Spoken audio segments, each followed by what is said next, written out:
A uniform chain of length 2 meter is kept on a table such that a length of 60 centimeter hangs freely from the edge of the table. The total mass of the chain is 4 kg. What is the work done in pulling the entire chain on the table?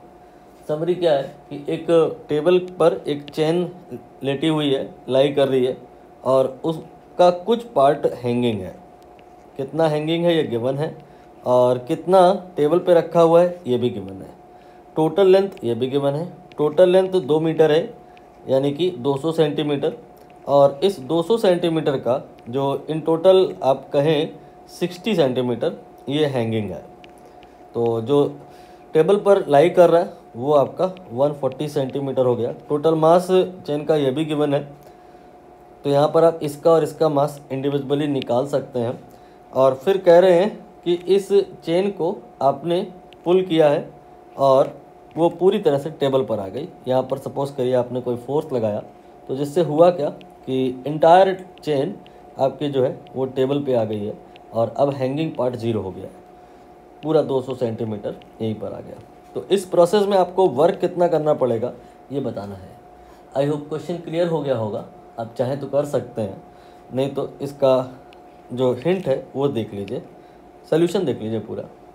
यहाँ पर आप देख रहे हैं कि शुरुआत में ये जो टेबल है इसका कुछ पार्ट हैंगिंग है.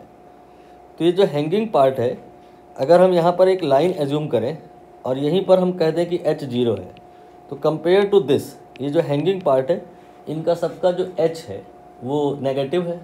मतलब इनका सबका जो पोटेंशियल एनर्जी है ये नेगेटिव है. तो शुरुआत में पोटेंशियल एनर्जी जो कॉन्फ़िगरेशन 1 है वहाँ पे नेगेटिव है, और बाद में पोटेंशियल एनर्जी ये 0 हो गया है. तो इसका मतलब ये हुआ कि पोटेंशियल एनर्जी यहाँ पे इंक्रीज़ करी है. क्यों इंक्रीज़ करी है पोटेंशियल एनर्जी? क्योंकि आपने यहाँ पे फोर्स अप्लाई किया है. इस फोर्स ने वर्क किया है.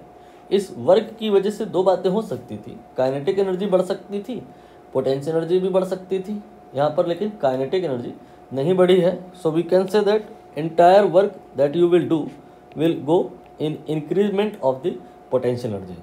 तो हमें वर्क निकालना है, हम वर्क नहीं निकालेंगे, हम पोटेंशियल एनर्जी में चेंज निकालेंगे. वही यहाँ पर वर्क के इक्वल होगा. तो पोटेंशियल एनर्जी कॉन्फ़िगरेशन 2 में अगर हम बात करें तो वो तो 0 है. कॉन्फ़िगरेशन 1 में देख लो बस कितना है. कॉन्फ़िगरेशन 1 में जो लाई डाउन वाला पार्ट है टेबल पे रखा हुआ है उसका पोटेंशियल एनर्जी 0 है, लेकिन जो पार्ट हैंगिंग है उसका पोटेंशियल एनर्जी 0 नहीं है. तो हमें बस हैंगिंग पार्ट का पोटेंशियल एनर्जी निकालना है.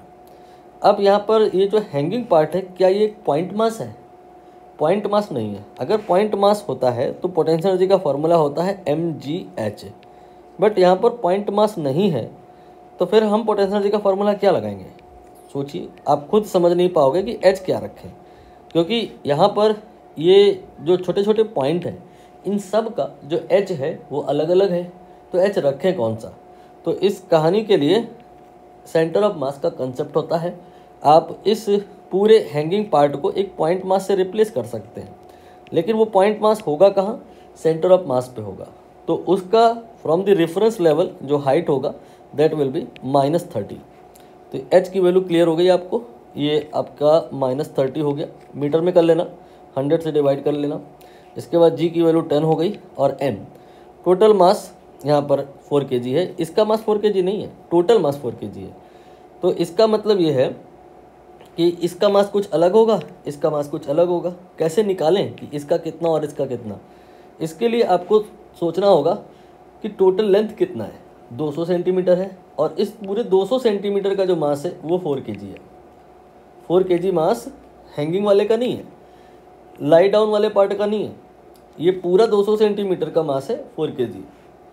तो 1 सेंटीमीटर पे कितना बनेगा? ये आपका आ जाएगा 4/200. इसके बाद में आपको अगर वो मास निकालना है जो लाई डाउन है तो 140 से मल्टीप्लाई कर लो, लेकिन हमें वो मास नहीं निकालना है. हमको वो वाला मास निकालना है जो हैंगिंग है, यानी कि 60 सेंटीमीटर का. तो इसमें अब आप 60 से मल्टीप्लाई कर लो. आई थिंक ये आपको क्लियर हुआ होगा कि 60 से मल्टीप्लाई क्यों किया और 200 से डिवाइड क्यों किया. तो ये आपका आ जाएगा, 1 0 तो कैंसिल हो जाएगा, और 4 और 5 4 5 20, 6/5 आ जाएगा। तो ये जो हैंगिंग पार्ट है इसका मास 6/5 kg हो गया। नाउ यहाँ पर m यही हमें नहीं पता था, बाकी सब तो पता है, इसको रख लो 6/5। तो ये आपका सॉल्व करने पर देखते हैं कितना आता है। ये दोनों जीरो कैंसिल हो जाएंगे और यहाँ पर ये 6 और गुणे 3 18, और एक काम को 2 से गुणा कर लो तो ये हो गया 36 और divided by you can say 10। ठीक है, तो ये आपका हो गया 3.6 जूल। माइनस में आएगा क्योंकि आपका ये जो चैन है रेफरेंस लेवल के नीचे हैंगिंग है। तो पोटेंशियल एनर्जी अभी कॉन्फ़िगरेशन 1 में -3.6 है और कॉन्फ़िगरेशन 2 में ये 0 है। तो कितनी इंक्रीज़ हो गई delta U, final minus initial कर दो, प्लस में 3.6 आ जाएगा। इतनी अमाउंट का आपको क्या करना पड़ेगा, वर्क करना पड़ेगा। तो ये जो चैन का हैंगिंग पार्ट है इस पर आ जाएगा। आंसर हो जाएगा यहाँ पे ऑप्शन बी।